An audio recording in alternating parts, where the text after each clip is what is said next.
So, um, I want you to imagine pulling up to an electric vehicle charging station, right?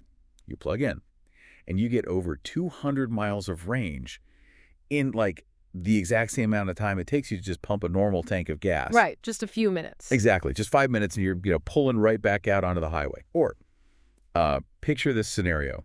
You drive into this super busy airport, you park under a sleek, modern canopy, and your car just charges entirely off the sun. Oh, wow. Yeah, and that station, it's not even connected to the local power grid at all. Like, no underground cables, zero utility bills. It's just completely self-contained. I mean, it sounds like a concept from, I don't know, a sci-fi movie set in 2050. But we are actually talking about hardware that is, well, it's being deployed in city parking lots right now as we speak. Yeah, the infrastructure that literally keeps the world moving is undergoing this massive, almost invisible reinvention. So, welcome to today's deep dive into the source material. Our mission here today for you listening is to really explore how the physical, logistical, and, well, the economic landscape of electric vehicle charging is just radically transforming. It really is. And to figure out how we're getting there, we've got a really fascinating mix of data today.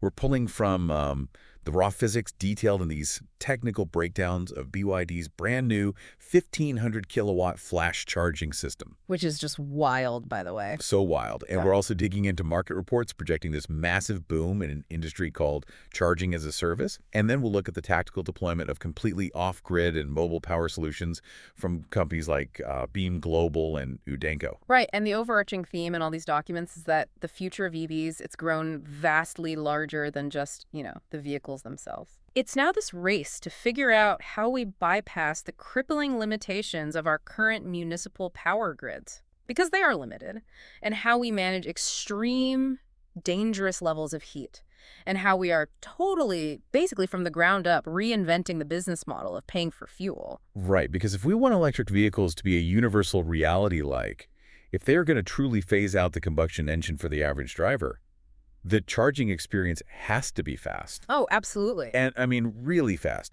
Nobody wants to sit at a random highway rest stop for 45 minutes. Definitely not. Which brings us to BYD's new flash charging system. They are rolling this out in Europe right now with this super aggressive, catchy promotional slogan. It goes, ready in 5, full in 9, cold add 3. I love that. That phrase perfectly targets the absolute biggest anxieties consumers still have about switching to electric. Okay, let's unpack this a bit. Let's look at the claims in those numbers. They're promising a charge from 10% to 70% in just 5 minutes. Right. And if you want to go all the way to 97%, it takes 9 minutes. But the cold add 3 part, that is really fascinating to me. Yeah, the cold weather aspect is huge. So if you are out in freezing negative 30 degrees Celsius weather, the system supposedly only adds 3 minutes to your total charge time, which, from what I understand, is a massive deal for anyone living in a colder climate where winter charging usually just crawls at a snail's pace. It really does. But, what's fascinating here is the mechanics of actually delivering that kind of speed. It's incredibly complex. Aleba. To hit those numbers, BYD's system uses a 1,000-volt electrical bus that delivers up to 1,500 kilowatts. And it's pushing 1,500 amps of current. Okay, when I try to visualize pushing over a megawatt of power into a single car battery in 5 minutes, the metaphor that comes to mind isn't just like a fire hose. Right. It's honestly more like trying to pack 1,000 frantic commuters onto a subway train all through one single door at the exact same time. Like the friction, the bottleneck, the sheer physical force of it, it just seems like something has to give. Well, yeah, and that friction is literal. The sheer physics of fast charging dictates that when you force that much current into a battery, you generate an enormous amount of heat. Right, because of the resistance. Exactly. Electrical losses, which manifest as heat, they rise as the square of the current. So if you just dump a massive unregulated amount of current into a standard lithium-ion battery, the internal temperature just skyrockets almost instantly. And heat is basically the ultimate enemy of battery longevity, isn't it? That's a battery killer. Beyond a certain thermal threshold, the lithium ions inside the battery, they stop cleanly nesting into the anode. Nesting.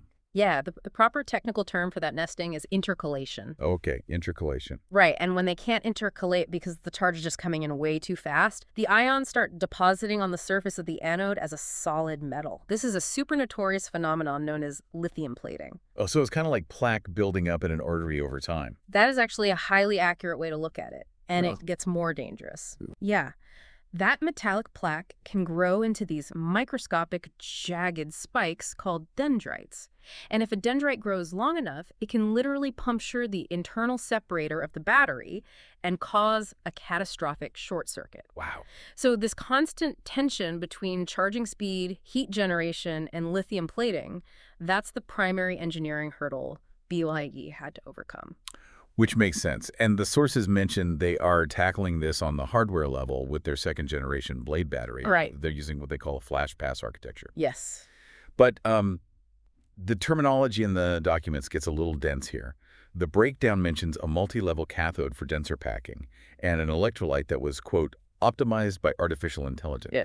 Let me stop right there. How exactly does artificial intelligence optimize a liquid chemical inside a battery? Right. Well, you obviously aren't putting a microchip inside the battery fluid. The artificial intelligence is actually used in the R&D phase, the research and development. Battery manufacturers use these highly advanced machine learning algorithms to run literally millions of simulated chemical interactions. Oh, like super fast trial and error. Exactly. Mm. The AI tests countless variations of the electrolyte fluid's composition to find the exact molecular mix that offers the absolute lowest resistance to the ions passing through it. Oh, I see. So the AI just does the chemistry math at lightning speed to find the most slippery conductive fluid possible. Yeah, pretty much.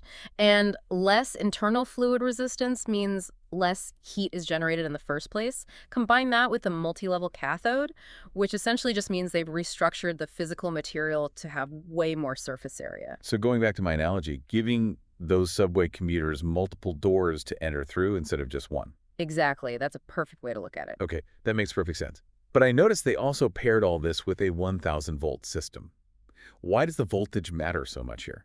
Well, because power equals voltage multiplied by current. If you want to deliver a massive payload of power like 1,500 kilowatts without just completely melting the cables with too much current, your only option is to dramatically raise the voltage. Ah, got it. Yeah, by running the system at 1,000 volts, they can lower the actual amperage required to deliver that megawatt safely.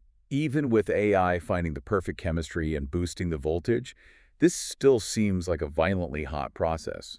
I mean, there's a review from Motor Illustrated in our stack that covered a live test of this system in China. I read that one, yeah. A user physically measured the cell surface temperature of the car during a flash charge, and it hit over 76 degrees Celsius. Yeah, and for context, a battery hitting 76 degrees Celsius is incredibly hot. It's pushing limits. And if you read the fine print in the documentation, BYD is clearly making accommodations for the wear and tear that heat causes. They recently adjusted their warranty standards for this specific new flash charging tech. Well, warranties usually tell the real story behind the marketing, right? What do they actually change? So they now guarantee 87.5% capacity retention at 2 years, or 50,000 kilometers. Okay. That represents a slight shift in expectations compared to older, slower charging generations. It subtly acknowledges that, hey, even with massive liquid cooling systems and optimized hardware, exposing a battery to 1,500 kilowatts on a regular basis will accelerate its natural degradation over time. I mean, that just seems to be the unavoidable trade-off for the luxury of a 5-minute charge. Yeah. Exactly. But speaking of luxury, there's this physical user experience detail in these stations that really stood out to me. Anyone who has used a public DC fast charger knows the absolute pain of wrestling with those liquid-cooled cables. They're awful. They are so thick, they're incredibly heavy, and you're usually dragging them through like rain puddles or dirt just to reach your car's port. But BYD actually completely redesigned the dispenser. They did. They introduced a sliding rail suspended T-type charging gun, so the cable actually drops down from an overhead rail system. And the source says it only weighs 2 kilograms. It's practically like pulling down one of those retractable microphones. Right. You never have to heave this heavy, dirty anaconda of a cable over your fender. And that ease of use, honestly, it's vital for mass adoption. People don't want to work out just to fuel their car. So true. Yeah. But here's where it gets really interesting. Yeah. So they've made it effortless for the driver to plug in this massive amount of power, but the exact moment they do, that huge burden transfers from the driver's hands directly onto the local city grid. Right. If I pull up and demand 1,500 kilowatts and then the 3 cars parked right next to me do the exact same thing, wouldn't that instantly melt the neighborhood transformers? If those charging stations were wired directly into the municipal grid like a standard appliance, Yes. the local infrastructure would just completely fail. Yeah, that's what I thought. You cannot simultaneously demand multiple megawatts of power from standard city lines. Whoa. They were designed to power, retail stores and streetlights, not megawatt surges. And this is the part of BYD's strategy that fascinated me the most. They don't pull that megawatt directly from the grid to your car. Yep. They use an integrated energy storage system, an ESS. Every single one of these flash charger terminals has 370 kilowatt hours of battery storage built right into the physical station, housed in these two massive cabinets. Yeah, that built-in battery buffer is basically the operational secret to making flash charging viable without having to tear up an entire city. The best way I can picture it is by thinking of a water tower. Imagine you need to instantly fill a massive community swimming pool. Okay. If you attach a standard garden hose directly to the pool, it would take days.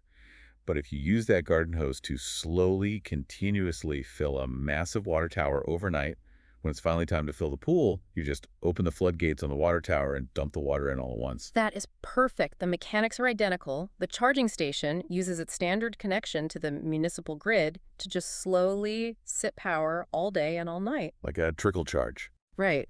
And it's especially active during off-peak hours when city electricity is cheap and abundant. It fills up its own internal 370 kilowatt-hour batteries. Then, when a vehicle pulls in and demands a flash charge, the station isn't asking the grid for that power. It just gumps it. Exactly. It discharges its own stored energy rapidly right into the car. And the data in the sources shows this changes traditional grid utilization dramatically. Apparently, typical grid utilization hovers around 5%, but this buffer system pushes it all the way up to 95%. Because the grid loves predictable, steady demand. Instead of sitting mostly idle and then being slammed with these volatile, massive spikes every time a car plugs in, the draw from these buffered stations is just a constant, low-level hum. That is so smart. BYD's chairman, Wang Chuanfu, he actually framed this whole concept as an issue of national energy security. Well, yeah, because the alternative to buffering the power is literally digging up the streets, right? Yeah. Oh, think about the logistical nightmare of upgrading a single city block's power capacity to handle direct flash charging. You are shutting down traffic, breaking up concrete, laying heavy new underground conduit, waiting on city permits forever, and hiring massive construction crews. It sounds incredibly expensive. It takes years and costs a fortune. By buffering the power inside the station, you bypass almost all of that civil engineering entirely. Which is why the sources estimate this approach cuts station construction costs by like 60%. It solves the exact limited grid capacity bottleneck that those global market reports point to as the biggest hurdle for EV adoption. It's a huge breakthrough. But keep in mind, BYD's buffer strategy still does require a connection to the grid, even if it's just sipping power through a smaller straw. Right. It assumes a working grid actually exists. Which begs the question, what happens when there is no grid available at all? Right. Or, what if a municipality simply cannot afford even the reduced time and red tape required to lay basic cables in a remote area? And that specific scenario is what's driving a surge in an entirely different sector of the market, completely off-grid and mobile power solutions. Our sources highlight this company called Beam Global, and they make a product called the EV-ARC. It is a 100% solar-powered off-grid charging canopy. The whole footprint is designed to fit inside a single standard parking space. Yeah. You literally just drop it in, and it generates and stores its own electricity. The company really heavily highlights that it requires zero trenching, zero electrical permitting, and zero utility bills. And we are actually seeing serious municipal adoption of this hardware. The city of Dallas, for instance, just placed their 4th order for 10 of these exact units, specifically to support the electrification of their city-owned fleets. I have to be a little skeptical here, though. Fair enough. A solar panel canopy the size of a single parking space, is that actually generating enough juice to reliably charge a fleet of working vehicles? Or is this mostly like a highly visible PR stunt for cities wanting to look green? It just seems like a bit of a novelty compared to a 1,500 kilowatt hardwired station. I get that. If we connect this to the bigger picture and judge it purely on charging speed, no, it won't compete with a hardwired station. Right. But the massive value of the EV-ARC isn't speed. It's deployment flexibility and operational resilience. Resilience. Consider what happens during a severe grid outage or, God forbid, a natural disaster. When the local grid fails, every single standard EV charger in the city is immediately dead. And it's not like gas vehicles fare much better in that scenario. Gas station pumps run on the electrical grid too. Exactly the point. During an emergency, a completely off-grid system like the EV ARC, which has its own battery storage constantly being topped off by the sun, that might be the only operational fuel source available. Oh, wow. I didn't think of it that way. It keeps emergency responders and critical municipal fleets actually moving when the rest of the city is completely paralyzed. Okay, that makes sense. But No. if a situation requires serious heavy-duty power delivered to a really remote location, that single solar canopy probably won't cut it.